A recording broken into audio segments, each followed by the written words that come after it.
Did you know that parents rank financial literacy as the #1 most difficult life skill to teach? Meet Greenlight, the debit card and money app for families. With Greenlight, you can send money to kids quickly, set up chores, automate allowance, and keep an eye on your kids' spending with real-time notifications. Kids learn to earn, save, and spend wisely, and parents can rest easy knowing their kids are learning about money with guardrails in place. Try Greenlight risk-free today at greenlight.com/audio. This message comes from Greenlight. Ready to start talking to your kids about financial literacy? Meet Greenlight, the debit card and money app that teaches kids and teens how to earn, save, spend wisely, and invest with your guardrails in place. With Greenlight, you can send money to kids quickly, set up chores, automate allowance, and keep an eye on your kids' spending with real-time notifications. Join millions of parents and kids building healthy financial habits together on Greenlight. Get started risk-free at greenlight.com/audio.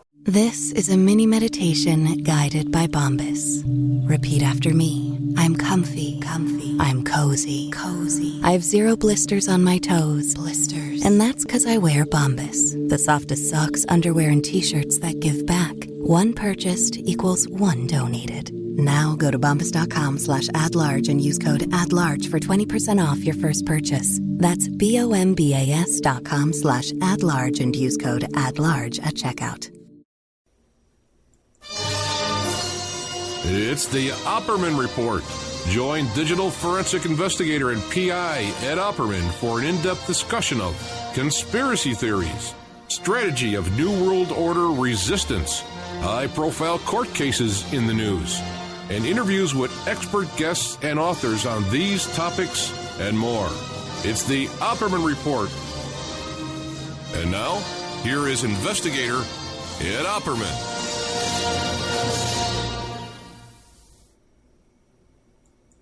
Okay, welcome to the Opperman Report. I am your host, Private Investigator Ed Opperman, and this show is brought to you by Archival Revival, the Christian Film Archive. Now, they're currently paying for vintage Christian films. Archival Revival is dedicated to preserving and restoring classic Christian films and media. So if you have original prints, negatives, or other film elements of classic Christian films, or if you have audio recordings, masters, or classic Christian record albums, they want to buy them from you. You can email them at archival.revival@gmail.com.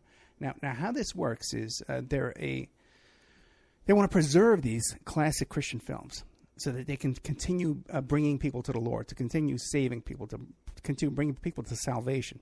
Their staff has decades of experience in the handling and preservation of film elements, and they utilize the very best climate-controlled film storage facilities around the world. You can contact them today at archival.revival@gmail.com. They also have a blog. You can reach them at archivalrevival.blogspot.com.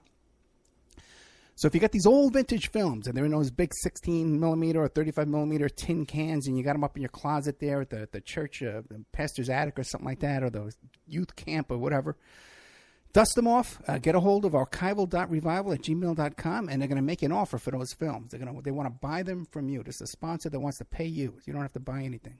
And they support the show. Okay, got a fascinating guest today, and I want to thank him too. James Hudnall.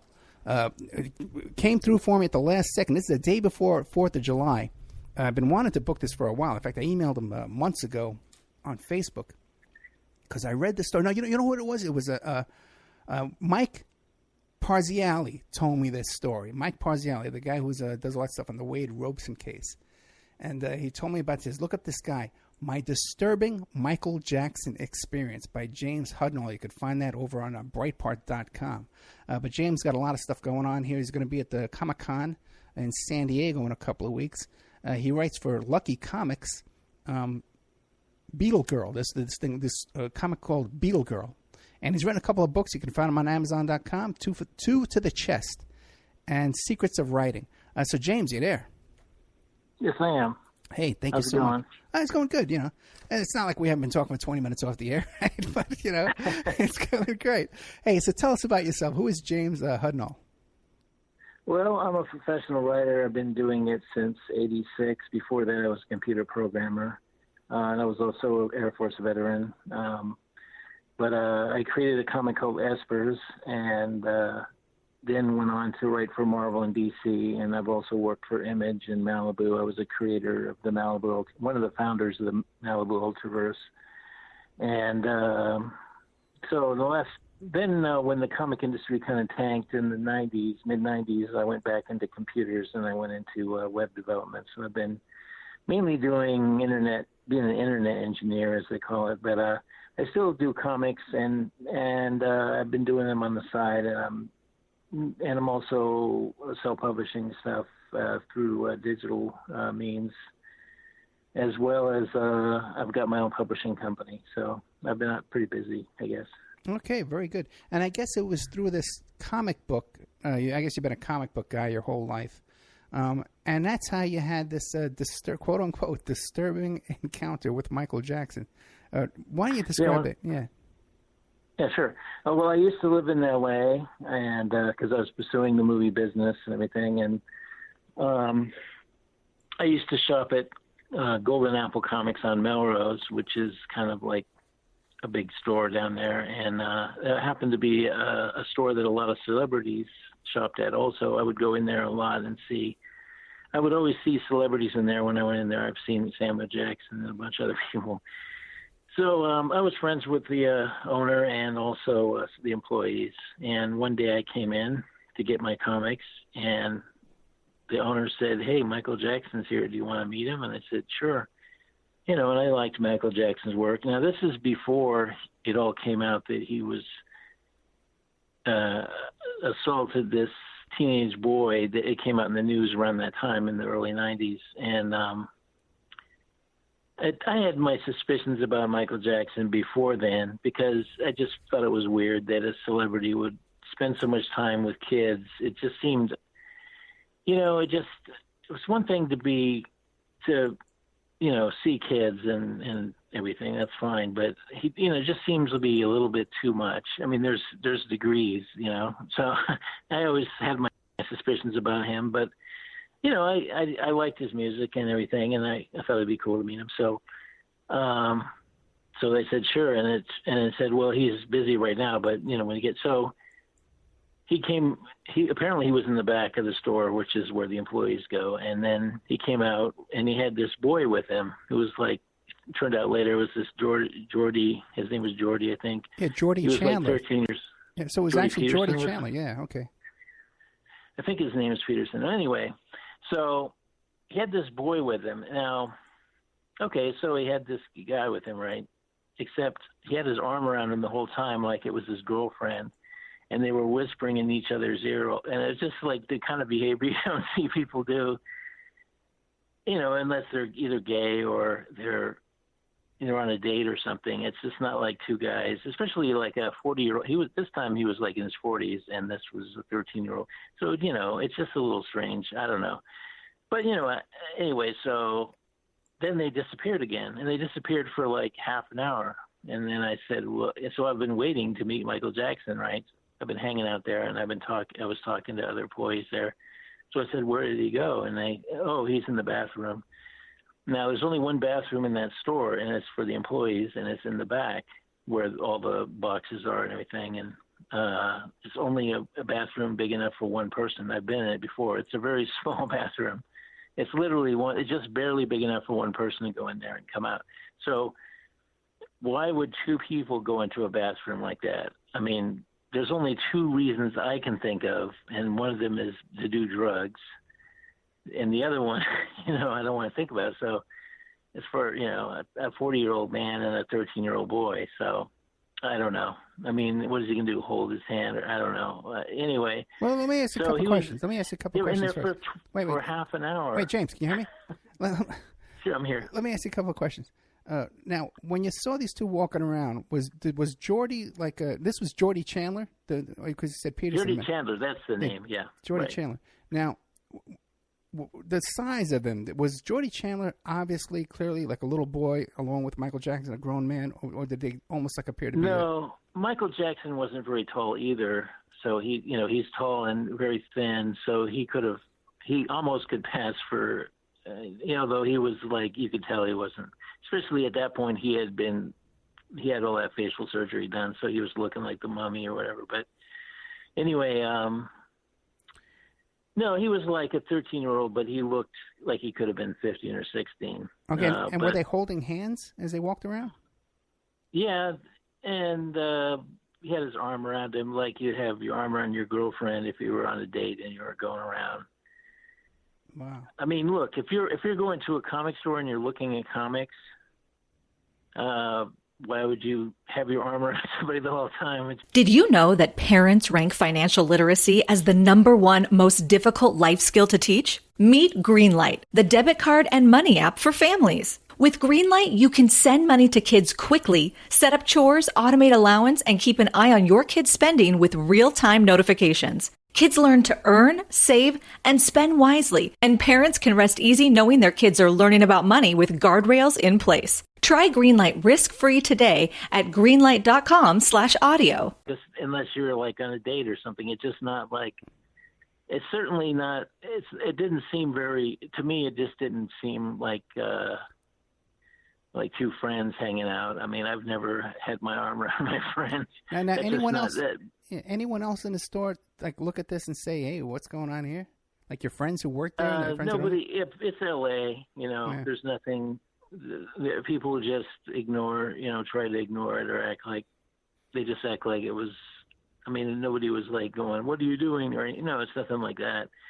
In L.A., they see all kinds of stuff, so people are jaded, And I was like, it's not like I felt like I can't presume that and it's not my business, but,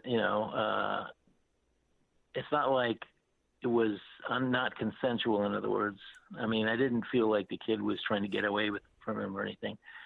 So that's why I don't think it was entirely, I think it was, when Michael Jackson, apparently he gets bored with these kids and he just finds another one and he just pays off the parents. And this time the dad sued him and tried to get more money, and he ended up getting millions, apparently, in a settlement. But I think it was, the sick thing is that a lot of these parents, having researched the story quite a bit, because I used to write for Breitbart and did some research on it, apparently a lot of these parents would willfully give their kids to Michael Jackson to be his plaything, and then because they would get money out of it, they would get brand new cars and money, and they would just pimp out their kids, to celebrity. It's really kind of sick, but this is not unusual in the celebrity world. There's people that are just willing to, they don't have any scruples or morals or anything. They just would rather, they just try to exploit their kids, especially in Hollywood. It's pretty common because people are always trying to get their kids into movies and TV shows because they can live off their wealth, Yeah, if you ever read the story about Geordie Chandler at his mother's house there, it was like a little 2-bedroom house, like 1,300 square feet, and Michael Jackson and Geordie Chandler's little 13-year-old boy stayed in Geordie Chandler's bedroom for like over 30 days straight, never left the room, and she would leave their food on a tray in front of the door. They'd open up the door, bring the food in.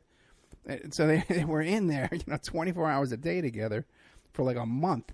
A very bizarre story with the whole Geordie Chandler situation. Yeah, that's the other thing. Okay, yeah. I don't know about you, but I remember what it was like to be a teenager. Right. And when you start getting sexually adventurous at that age, and like if somebody wants to spend that much time, I mean, I'm not gay, so if somebody wanted to spend time with me that much, I would say no. If it was a guy, if it was a girl, maybe. But so they probably had a consensual gay relationship, presumably. I don't know. But the thing is that if the kid didn't want it, it wouldn't have happened. So, but the thing is, it doesn't matter because he's a grown man and it's against the law, and they. And really, if Michael Jackson had any brains at all, he wouldn't have left himself so open to blackmail. I mean, and apparently he was very indiscreet about it, So because this was only the first one, but there were others after that, and there were apparently other ones we didn't hear about till later, Yeah, I think part of it. He's been doing this for a while. I think part of his fetish was to make it known. He wanted the parents to know. Because there was a whole thing. Yeah, what do you got? It's one of those weird things that people that commit crimes, they have a guilt about it, so they feel it kind of drives them to want people to catch them. It's like serial killers that want to be caught or something. It's kind of a thing about that people have. And now I'm curious about the comic book shop. Now you said they were in the back room first, and they went into the bathroom. All the times you were visiting this shop, did you know other clients, customers, to go into the back room and to use that bathroom? I didn't really think about it, but I'm sure they did, because the owner was pretty nice, and he would let, because I was a comic book professional, then they always welcome. They let me go in the back and stuff, but it wasn't open to customers. It was just for employees, and then they would have he would do a lot of signings. The owner, he would have signings every week of some celebrity or comic book pro or people from all kinds of stuff. So including porn stars. He was big into porn stars, so he would have porn stars do signings too at that store. But he's gone now. But anyway, he but he was an okay guy. I mean, I knew him for a few years. Now, one more question. What reason? We know, like you already said, that there'd be no reason for two men or a man and a little boy or two people to go into the bathroom. But what reason would there be to go into the back room? Was it like more comics books that day you can go and browse through? What was going on back there? They I don't know, but I didn't go back at the time. I just waited out in the front. But the reasons could be they were back there talking to somebody, or they could have been looking through boxes that were of comics that were in the back, or there could have been other reasons. Right. I can only assume. I have no idea. I don't have any direct info on that. But had you ever been back in that back room? Have I ever been in the back storeroom? It's like a little storeroom. Okay. Yeah, I've been back there more than, I'd say, maybe 10 or 15 times. And it was a bunch of boxes and stuff like that you could go through. Yeah, it's just like a little mini warehouse that is just like the stuff they didn't have on display. Right. They would have boxes of in the back. Like they would have boxes of comics that they didn't have up front. It's just like extra stuff if they needed to put it up front to fill the shelves. So it's just inventory basically. All right, so I guess there was room to walk around back there and stuff. And I guess if you're a celebrity, that you could go back there and sit on a box, just a little privacy, for a few minutes, I wouldn't really. Well, that's the only reason to go back there, because otherwise it was pretty boring and it wasn't that comfortable. It wasn't like there was like a lounge back there or anything. Right. It's a small store. It wasn't. It's a big store for Melrose, but it's not wasn't a huge place. So we're not talking like a lot of square feet back there. It's just, and most of it's shelving and stuff. And there was a little office, and then like the owners had a little office back there, which was pretty small. And then there was maybe tables for them to work on, like people boxing stuff that were putting stuff in Mylar, like comics they would put it in these Mylar sleeves, stuff like that. There's about 3 or 4 people usually working the store in the daytime, and most of them be up front, but like maybe there'd be 1 or 2 in the back. And then the owner has a wife, and she was often in the store. I don't think she was that day. I don't remember, but he had 2 sons who were adults. I don't think they were there either at the time. It's been a while, so I don't remember that. For the employees and the owner, was it common for Michael Jackson to come in and bring this little boy with him? They said he would come in about once a month and maybe twice a month sometimes, and he would buy a ton of comics, and he would usually come in with a lot of kids. And I asked my friend, I said, what kind of comics does Michael buy? Because I was a comic writer, and I was curious if he read any of my books. And he goes, and so I said, what kind of comics does he buy? And he says, just ones with kids in them. Oh, boy. Did you know that parents rank financial literacy as the #1 most difficult life skill to teach? Meet Greenlight, the debit card and money app for families. With Greenlight, you can send money to kids quickly, set up chores, automate allowance, and keep an eye on your kids' spending with real-time notifications. Kids learn to earn, save, and spend wisely, and parents can rest easy knowing their kids are learning about money with guardrails in place. Try Greenlight risk-free today at greenlight.com/audio. Exactly. I'm like, oh boy. Now, when they were great. saying that to you, was it like they were just saying to you, hey, man, this guy's, No, he was serious. He was serious. But here's what he would do. This is the thing why I think it's like, he's like a guy with a van, like a scary-looking van that asks kids to get in his van. Right. Is that he's just a more upscale version of that. Basically, he would go in, he would get kids, he would bring a bunch of kids over to the store, and then he would buy them whatever they wanted. So we'd spend a couple grand on stuff for the kids. And it was just like it's like giving treats out to his flock, Sure. And he had a place he had Neverland, which was it's kind of remote from LA, but it's like in the next county, I think.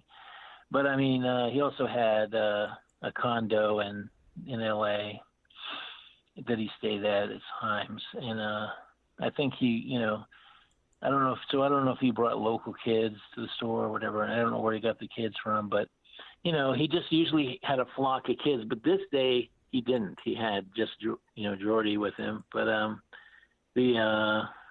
but they said usually he comes in with a bunch of kids. But they said he's been seeing this Jordy kid for a while, they told me. And then the other thing that hammered it home for me was, so then finally I got to meet Michael Jackson. So went out to where his car was, and he was driven by a driver. Wait, let me stop you for 1 second. When they come out of the bathroom, these two, are they looking suspicious? You know how when you come out of the bathroom, you probably brought a girlfriend to the bathroom one time. You know what I mean? I couldn't see that because it's behind everything. So if you're out in the front, you wouldn't see where the bathroom is. It's like behind a bunch of shelves and boxes and stuff. So it's like in the back of the store. Gotcha. Yeah, I didn't see them come out. I mean, like I say, it's a really small bathroom. I mean, it's like you've been in ones like it that are just like really tiny. Yeah. Just basically a sink and a toilet, and that's it. And it's just barely big enough to go in and out. So two people could fit in there, but it would be awkward, and I don't know. So I went out. So finally they said, okay, he's leaving. You can meet him now. So I went out. They went outside, and he had a car waiting for him, and it was like a SUV, a black SUV with dark windows, and it wasn't a limo. And the driver was a short, nebbishy-looking guy with wireframes, white guy, and he also had like a bodyguard with him, and so he stood there, and the owner just brought me over and said hi, and he just wanted to introduce you to James Hudnall. And he apparently didn't know who I was, and he didn't care, and he was just, so I said, hello, nice to meet you. I liked your last album, which wasn't true, but which was Dangerous, I think was the one that came out. But anyway, or the one after that. Anyway, so, but anyway, he said thanks, and the thing is, I was looking him right in the eye when I said hello, right? And he wouldn't look me in the eye. He had his eyes were like dancing back and forth, like he was either high or something. It seemed really paranoid. And I was like, what is he so paranoid about? Because I really hadn't, at that point, I hadn't thought about him. I thought maybe in the back of my mind that maybe they were up to no good, but I didn't find out till later that they were in the bathroom for half an hour. I only asked about that later, so at the time I didn't know that he was in the bathroom for half an hour. I just thought they were back there doing something, talking, because I mean, a lot of times if you're in this business, comic business, you're out there, you're talking about comics, you could be like doing that for a while. So that could have been what they were doing. I don't know. Anyway, so I met him, and he finally gets in the car with his boy toy or whatever, and they leave. So then a month or two passes, and I was watching, I think, Entertainment Tonight or some show like that, extra, and they brought up this Michael Jackson is being sued, and then it says they talk about Jordy Chandler, and then they bring up this guy who was the driver of Michael Jackson who confirmed it, and it was the same guy with the glasses. And I'm like, okay, well then I wasn't imagining things. That just brings it home for me, because I assumed that might have been going on, but I wasn't gonna, I mean I was pretty sure that it was true, but I wasn't gonna just say for a fact it's true. I'm not gonna just jump to the conclusions that he was doing that. But anyway, so that pretty much brought it home. And then, later various things were coming out that just made it worse, made it more and more likely that it was real. Well, I think the Martin Bashir interview that he did with Michael Jackson really brought it home, with the one where they do a tour of Michael Jackson's house, and Michael Jackson said he loves sleeping with kids. It's one of the most beautiful things that you can do. Share your bed with a kid. Yeah. And then they showed like all this creepy artwork on his walls, some of which were just unbelievably creepy. One was like all these little cherubs dancing around him, a painting of him surrounded by all these cherubs who were like these babies with wings. And it just looked like super creepy. It looks like, I don't know if you know anything about that Pizzagate story. Sure. If you've seen some of that creepy artwork, it's in that vein.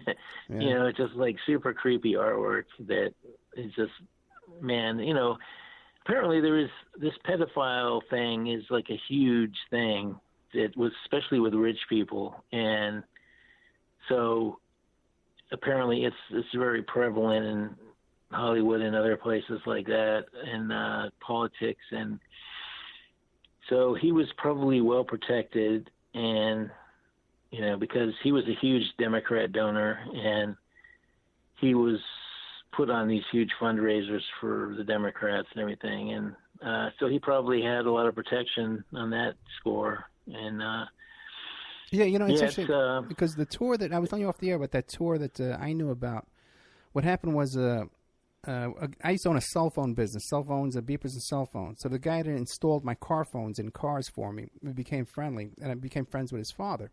And his father worked on that Thriller tour. No, it was one of the tours that was promoted by Al Sharpton and that mafia guy, Frances. And so I says, I don't know if I forget what I said, but he says, oh yeah, Michael Jackson. I mentioned Al Sharpton. And I said, oh, yeah, he's a bad guy. And Michael Jackson's a bad guy because, they caught Michael Jackson with little boys during that tour, and they all covered it up. And so then, and this is way before the Jordy Chandler thing hit the news. And I said to him, I said, well, why don't we go to the National Enquirer? And he says, Ed, no way. These are all bad guys. These are all really dangerous guys. You can't even touch them. So it was the same kind of thing. No, I'm sure he was heavily protected by a lot of powerful people. That's, there's a thing with a lot of these elites. They are involved in this kind of stuff, human trafficking and pedophilia. And in the case of Michael, I don't think he wasn't killing kids or anything. I mean, some of these pedophiles do. They kill kids. Hey, you want to know what? When you listen to Pellicano, his private investigator, Anthony Pellicano, that he made a statement saying, sleeping with little boys, that's the least of it. If people know what Michael Jackson really did, they'd go crazy. So he made some. I would love. It's too bad that he got sent away, because I'm sure he had a lot of good stuff. Because he was also involved in Hillary's. Right. He was Hillary hired him to go after the women who accused Bill of raping them and stuff and molesting them. So she sent Pellicano after them. That's right. And. So he's probably got some amazing dirt, but of course he would probably be smart not to say too much of it. Well, no, the word is he wants to sell his tapes. He's from prison. He's talking right now. He wants to sell his tapes. That would be awesome if he did. Oh, can you imagine? Can you imagine? Oh yeah. Well, first of all, this human trafficking thing is scary and disturbing, because from my research, I found that a lot of these social services programs where they take kids away from parents right. for whatever reason, that these kids often disappear, that social services sells them to human traffickers. This is like horrible stuff. And then a lot of these kids end up dead. And there's people that have traced like a lot of these kids in like around Washington, D.C. area, Maryland and around there, that there's a massive amount of kids that go missing in these areas. And it's all over the country. And really, if you go back and look, there's been like in the 80s, there was this huge thing with Boys Town where right. this politician who was a Republican was involved in Boys Town and this huge pedophile thing going on there. I mean, this stuff's been going on for a while, and it's pretty disturbing. And really, Jackson's just the tip of the iceberg, and really is revealing that, I mean, people should stop trying to say it doesn't exist, because it does exist. It's real, and it's got to stop. And I mean, like in the case of Jackson, you know, later they found that he had a secret room in his Neverland Ranch, and it had all this pornography and everything in it. He was definitely into kids. It wasn't imaginary. But whenever I tell this story, the times I've told it online, I've done it a few times, including the time at Breitbart that you read. There's always like Jackson fans that call me a liar. And the thing is look, I just happened to be there at the right time. It just happened to be the same. I used to shop at the same store he shopped at. I just happened to be there one day when he was there. It's no magic, and it's not a lie. I know other people that were there that they would maybe be willing to talk about it. I don't know. I didn't ask them, but it's for real. It's not a joke, and it doesn't matter if my story is believed, because there's so much other solid evidence that says it's true. You know, it's not like an imaginary story. And like you say, it was going on long before Jody Chandler. I mean, there were apparently many instances where he'd just been paying off families, you know, like families would. The thing is, this is a sick thing, and I was telling you, is that a lot of these families deliberately let their kids be abused, and then they wanted payouts to keep it quiet about it. So there's untold millions of dollars he probably spent paying off people over the years. I got a couple of questions for you. Back to that day at the comic book store. When they were getting into the car, did you see Jody Chandler then, and did he look nervous or suspicious as well? Yes, I saw him. No, he didn't look nervous. He looked like, how do you say it? When people that are like, feel they're important, or they feel like they're like in a different, you know, like a famous person or somebody they have like, they avoid eye contact, and they just get in the car without looking at anyone, and they act like they're important. So he was like that. He just didn't make any eye contact with anyone, and he just got in the car. He did not act like he was afraid of anyone, or I really think he was consensually involved, and I think it was, maybe he wasn't, because apparently he's not gay now.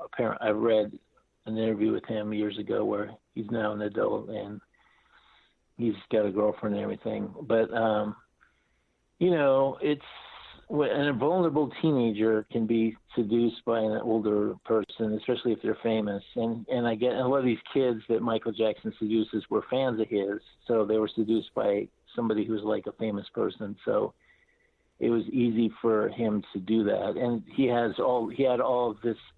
He turned his Neverland Ranch into some kind of playground that had like amusement park and a zoo and all these video games and all this toys, and it was like it was really like a high-end pedophile paradise, you know. Imagine, yeah. You know, I had Diane Diamond on the show, and she told a story about how she had heard that after the story came out about Jody Chandler, she had heard that his parents would drop him off at the movie theater all by himself early in the afternoon and leave him there till 5 or 6 o'clock at night when they came back to pick him up. So all she had to do was go to that movie theater and look for him and find him and pull him aside and start talking to him. So this kid was an at-risk kid from the very start. You know, That's the case of most of these kids, Yeah. from what I understand. They have, well, first of all, what kind of parent lets their kid be abused like that? Yeah. You know, I mean, it's all these parents are just scum, really. They just have these innocent kids that they just threw to the lions den. They just wanted it they just wanted to get as much money out of it as they could, you know. And that's really the heart of it, really. It's with a lot of this stuff is that these people weren't taking care of their kids in the first place. Even if he had never been Michael Jackson had entered their lives, they would have ended up screwed up anyways because his parents were neglectful. Yeah. And they didn't care about their own kids.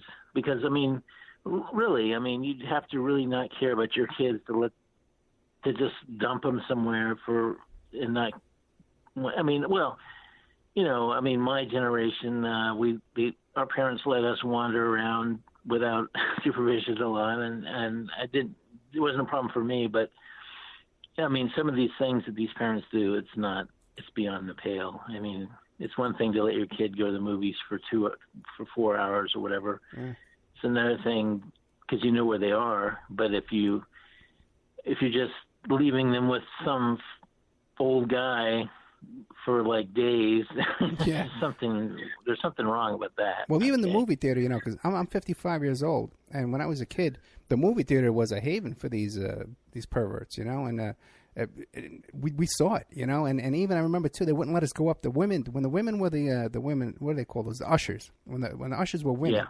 they wouldn't let us go up in the balcony. This is don't ever go up there. But then sometimes when these young men were the ushers, they would let us go up into the. And as soon as I remember going up there once, man, and seeing these old men up there.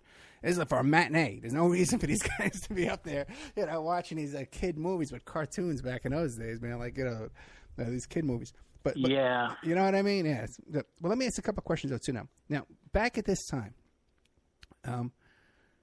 when the whole Geordie Chandler story broke, was there and there were pressing charges against Jackson? Did anybody come to you and ask you to testify? Was your story known? Did you think about inserting yourself into the case and offering your testimony? No, my story wasn't known, and I didn't try to make it known because I didn't think it was that big of a story. And there was much bigger stories being broke about Jackson, so I didn't feel it was necessary for me to add fuel to the fire. All I did was I went back and talked to my friends, and they're the ones that filled me in on the fact that Michael Jackson was in the bathroom for half an hour. Because, like I said, I didn't know that at the time. I just knew that they were back there for a while. Gotcha. But they had a lot of experience dealing with Michael Jackson. And it was just like, you know, he's just another customer. And they just, you know, they would have these celebrities come in and out of there, and they just pretend not to notice anything. Because, I mean, that it's like if you're dealing with famous people, that's kind of what you do with every business. And it's good for their business to have famous people going in and out of there. So they just ignored, you know, that's just the nature of LA. So, yeah, I didn't want to, I'm not the kind of person that tries to exploit a situation. First time I wrote about it publicly was on that Breitbart site, and it was years later and after Michael Jackson was dead. And it was I wrote that story right after he died. Just to say, you know, that this was my experience, because people were basically lionizing him when he died, and I just felt like people should not ignore the truth about him, because I don't think it's cool if that's what he was doing. I don't think it's cool. I mean, I still like his music, and I think he was a very screwed up person, you know. His dad abused him. I saw his dad too. I saw his dad. I used to live in Encino, which is where his parents lived, and I used to see his brothers, and I never saw his mom, but I saw his dad once in the supermarket, and I just happened to be right behind him in the supermarket line. Yeah, I saw the dad at a casino over here once at the sports book, and I also saw he lived in Vegas. Yeah, and his sister lived in. His sister Latoya lived over there in the same. I lived in Seven Hills because our guest today, James Hudnall, has lived in Vegas here. He lived in Henderson, where I live, for a while years ago. And when I first moved to Seven Hills, Latoya lived in Seven Hills. And I saw her and some guy she was with, you know, getting into a very expensive Mercedes out in front of we used the same dry cleaners. So yeah, they were around. Hey, you know that story about the Joe Jackson too stealing that money from that Korean church? Did you ever hear that story? He scammed about a lot of that money. No, I didn't hear that one, but I'm not surprised. Yeah, well, and two of the Jackson brothers too. They have babies with the same woman. They were both so it's just. Yeah, they're all the brothers who kind of screwed up from what I've read. I didn't talk to his brothers, but I sat next to one of them at a car wash where I was waiting to get my car. I was waiting for my car to come out, and he was sitting on the bench next to me, and he looked at, I think it was Randy, and he looked at me, because a lot of times celebrities, especially C-list celebs, they were hoping you'll recognize them and say, "Oh, it's you! You're right. So great." And I don't do that. I don't care if somebody's famous. The only time I've ever done that is somebody I really, really, really like Rutger Hauer or somebody like that. But I mean, most celebrities, they're just people.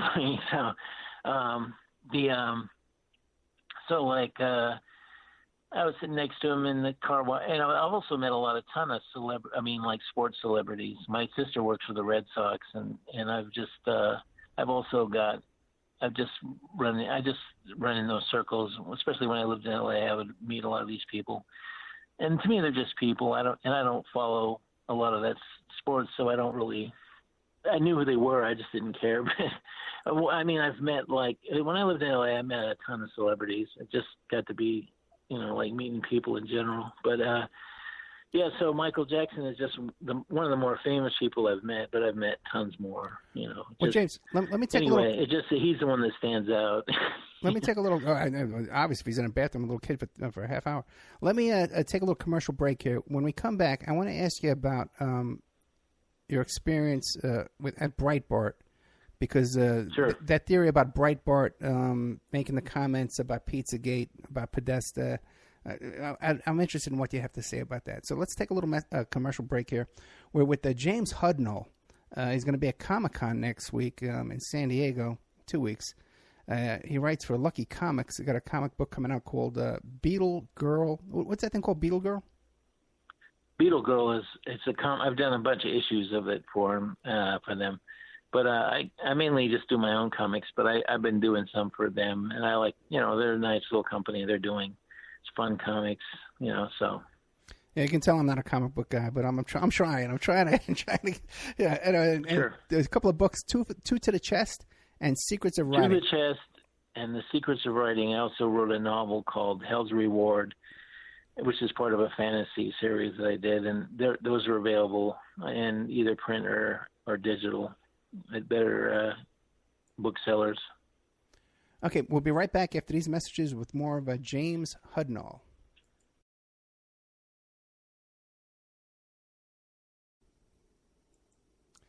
And now a word from our sponsors. Archival Revival, the Christian Film Archive, is currently paying for vintage Christian films. They are dedicated to preserving and restoring classic Christian films and media. So if you have an original prints, negatives, or other film elements of classic Christian films, or you have audio recording masters for classic Christian record albums, they want to buy them from you. So email archival.revival@gmail.com, and they're going to make you an offer. Archival Revival wants to preserve these classic Christian films so that they continue saving people for years. These films have brought people to salvation. They want to continue that. Their staff has decades of experience in handling and preserving of film elements, and they utilize the very best climate-controlled film storage facilities around the world. Contact them today at archival.revival@gmail.com. If there's someone you know has these prints, negatives, recording masters, or other materials from vintage Christian films, you can check out their blog at archivalrevival.blogspot.com. Now, just so you understand, Archival Revival wants to pay you for these films. So you can look in your church attic, in the church basement. If you have a friend who runs a Christian youth ministry or these youth vacation Bible study camps, they have these old films in those big metal containers, 16 millimeter and 35 millimeter. Archival Revival wants to buy them from you. So this is a sponsor that actually wants to give you money. And all you have to do is contact them, tell them what you have. If you're in the UK or Ireland or Africa, these films are all over the world, and they're gathering dust, and they're going to deteriorate if they don't get into the hands of Archival Revival. So that's archival.revival@gmail.com, or the blog spot is archivalrevival.blogspot.com.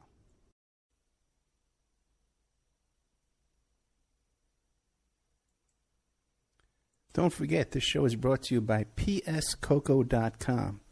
Phoebe Sod is an independent curator with the Cocoa Exchange. The Cocoa Exchange is formerly known as Dove Chocolate Discoveries, and they make the finest silky smooth chocolate because the products start with the best cocoa beans, which are tested for quality and flavor by expert technicians. The Cocoa Exchange offers not just premium chocolates, but anything from sauces and spices to brownie and cake mixes, and even coffee and martini mixes. If you wish to treat yourself or someone you love to a sweet and tasty gift, then the Cocoa Exchange is the brand for you. So you go to pscoco.com, you click on the Shop Now button.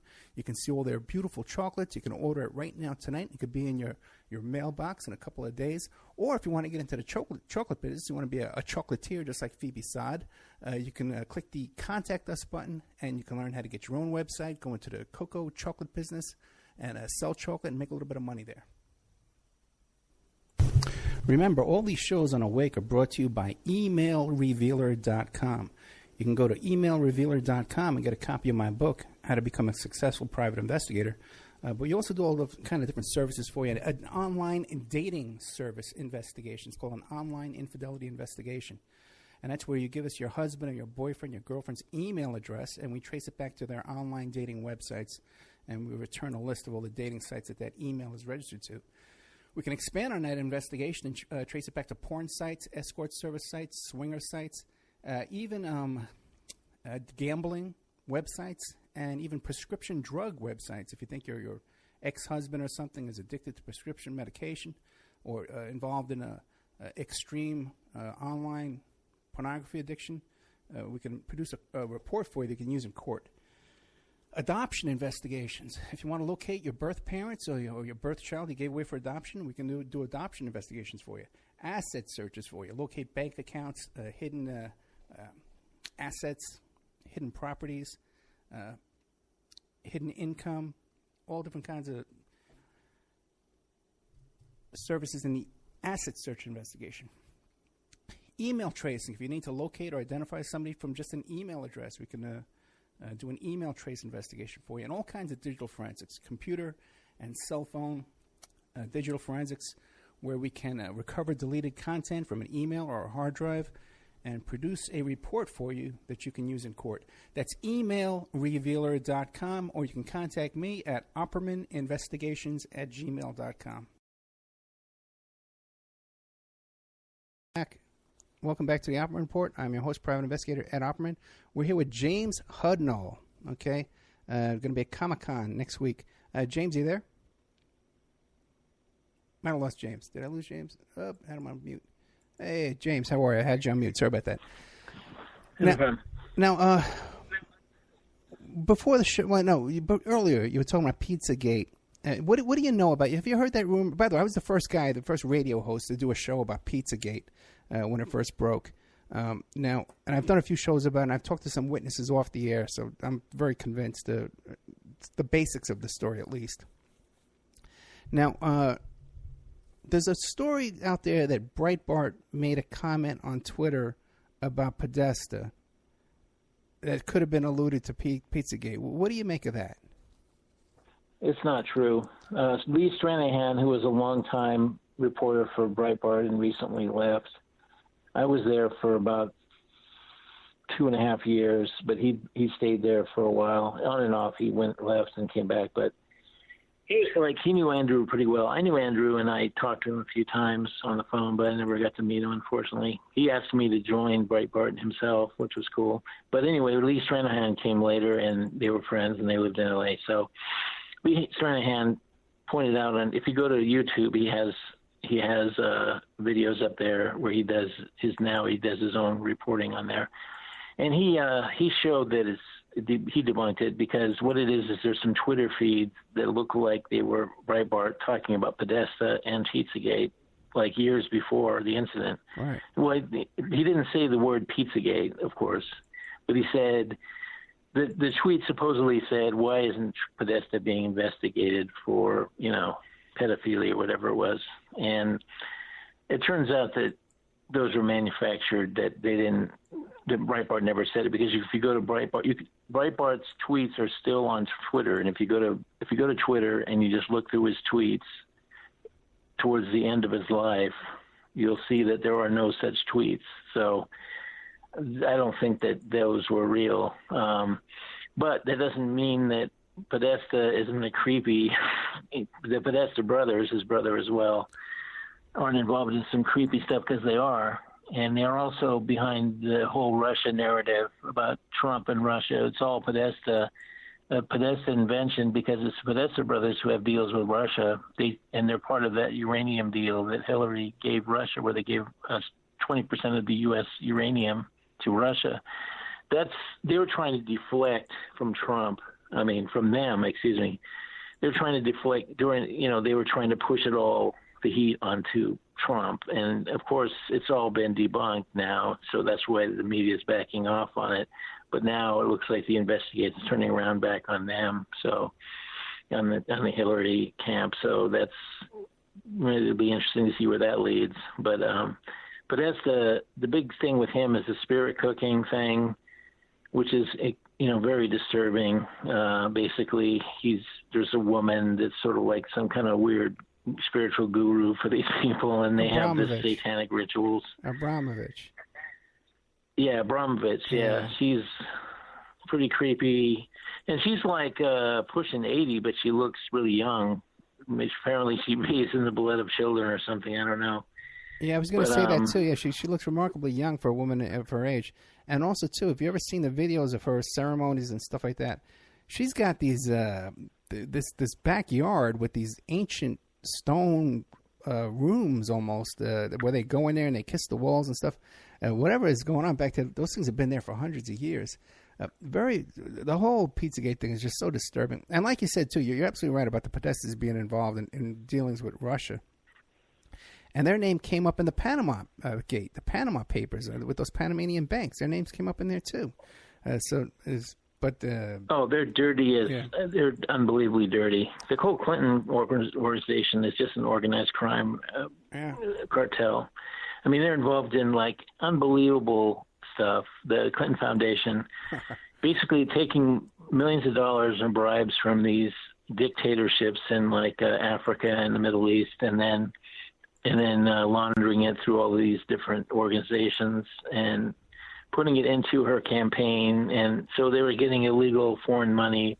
And, it's just ridiculous that they were able to get away with it, because basically the elites have been protecting her because she was the one that they wanted, and it's sick that our society has become so corrupt like this. But I think we're at a point now in history where it's sort of like either going to go one way or the other. Hopefully it'll go in a positive direction.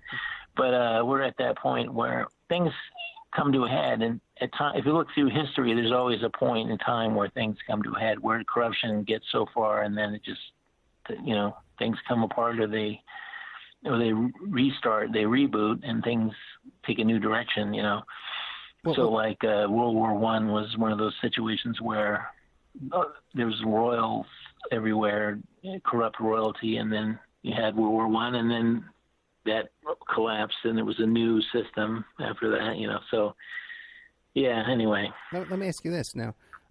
Then what do you? Because obviously, I did a whole show. I did shows about the Clinton war on women. I've had all those guys on here, and all the women I've had on here, and did a whole show about Clinton Foundation with Charles Ortel. What they've done in Haiti is just unbelievable. But what do you make though? When you see Trump and his connections with Epstein, and Trump too has a lot of. He's been photographed with Michael Jackson several times as well. Jackson was on his plane. What do you make of that, of Trump and Epstein and all that kind of stuff? Well, his affiliation with Epstein is pretty limited. I mean, Epstein was somebody who got around power circles, and the thing is, when you're somebody like Trump, you're going to hobnob with a lot of these people because that's the people in your circles in that world. Trump, it seems to be a very straight up guy. From what I've seen, he doesn't drink, he doesn't smoke, he doesn't do drugs, and he just, and the reason they hate him is because he doesn't care they can't bribe him because he's already got money. So it's like he's really driving them crazy. And he also is smarter than they are in terms of he knows how to play the media better than the media understands.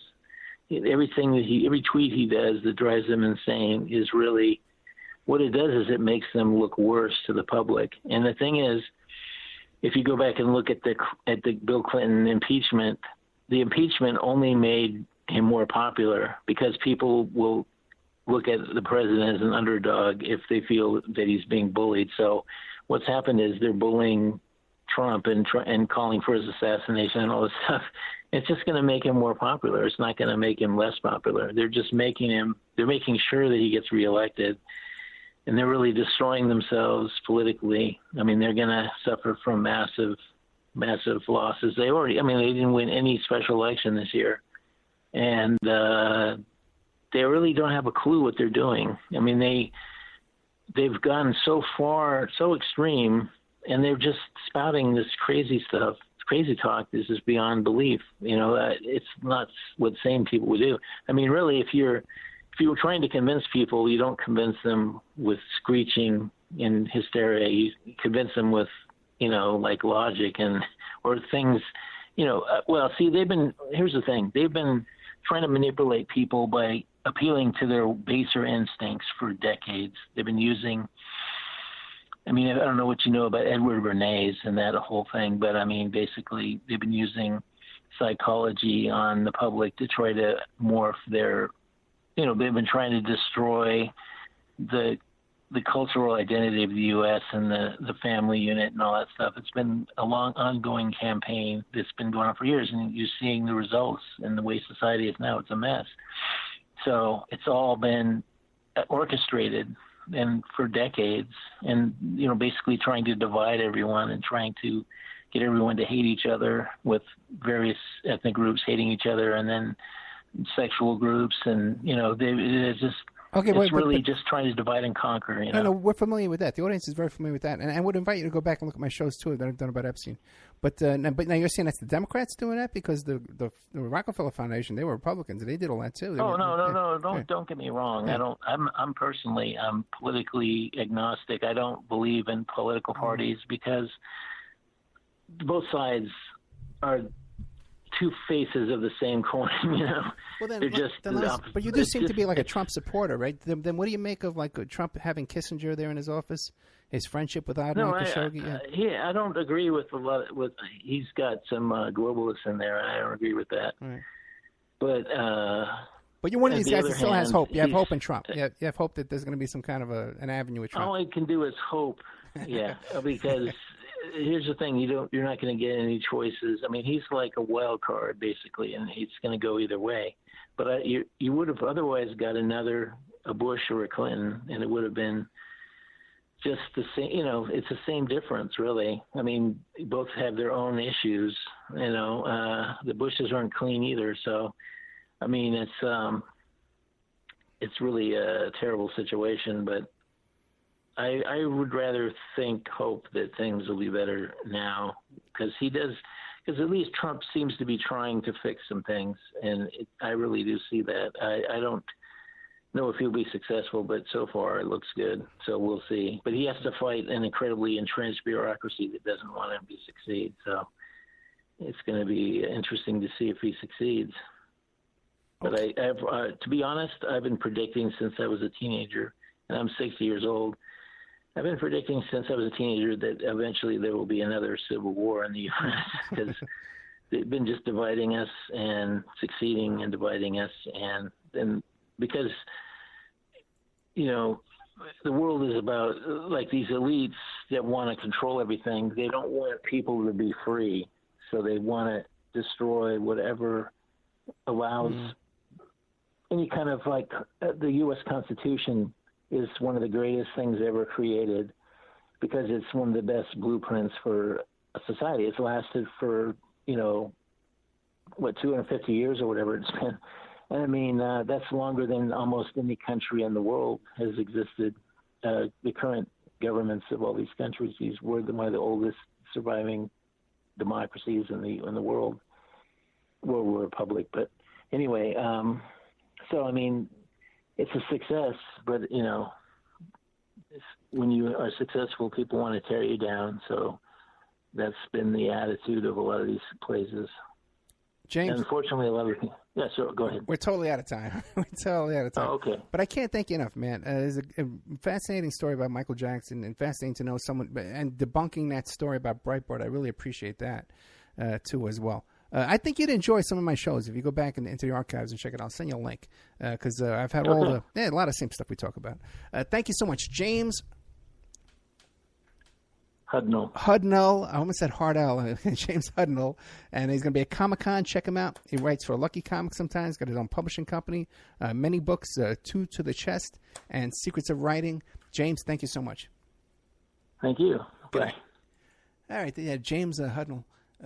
Still, it's fascinating to see people who still have hope in Trump, but God bless him. And for 60 years old, if he's 60 years old, he looks great because I saw some pictures of him on Facebook. The guy, I thought he was younger than me, so it's good to hear that. All right, let's see here. Play some of this. You can have your ad played here at OppermanReport.com every Friday night, 5 p.m., and Saturday night, 5 p.m. to 7 p.m. Pacific Standard Time. And on Friday nights, too, we do a live portion for 1 hour that I just do a live monologue. The ads are very, very inexpensive, and they're also played in the Opperman Report members section. In the members section, you can find all kinds of exclusive content that you won't find anywhere else. It's as cheap as $6 a month, $20 a quarter, or $75 for a year. If you contact me directly at oppermanreport@gmail.com, I'll set you up with a little special deal there where you get a discount if you PayPal me directly, and you even get a copy of my book. I want to thank Sean Duff from strawman.com. He runs the website. He runs the member section. And I also want to thank William Ramsey, who helps us to produce the show and book guests. You can find Sean Duff at strawmanmusic.com. He's an excellent musician. You can find William Ramsey, who's an excellent author, at William Ramsey Investigates on YouTube. Okay, and we are done for tonight. Thank you so much. Thank you for all your support. You can check out OppermanReport.com. Check out the members section. You want to sponsor the show, you can email me at oppermanreport@gmail.com. I'm doing a thing, too, now where I'll send out an email, to my list once a month for if you subscribe to the show. I'll put your link in there as well. Thank you so much. Good night.